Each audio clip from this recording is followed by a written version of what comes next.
DNN allows you to display your website to visitors in multiple languages. I'm going to show you how to do that.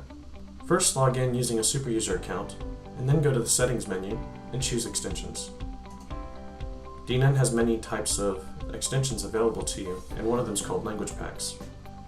You can see which language packs you have installed by choosing Core Language Packs. Currently, this website has none. If we choose Available Extensions, we can see if there's any core language packs available to us. By default, you'll see that there's 5 language packs available for us, some of the most common languages. I'm going to install Spanish.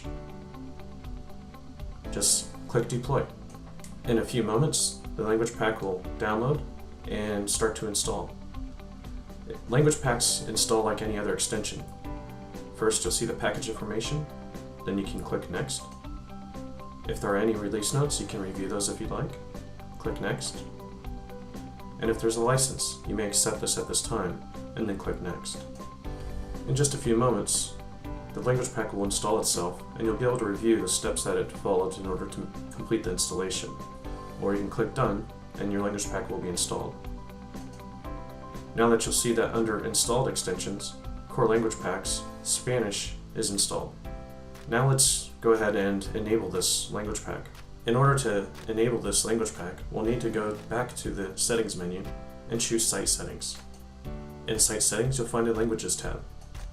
You'll see all of the installed languages available to you at this time, and which ones are enabled. If you wish to enable a language pack, simply click on the gear icon for its settings. At this time, you can enable it by toggling the on-off switch. Then save. You'll see that the language has been updated.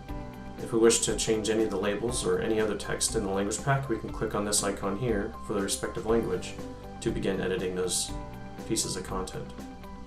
If we close the persona bar, we'll see that the language flags are available to anybody visiting the website as well. This allows them to view the website using the language that they prefer.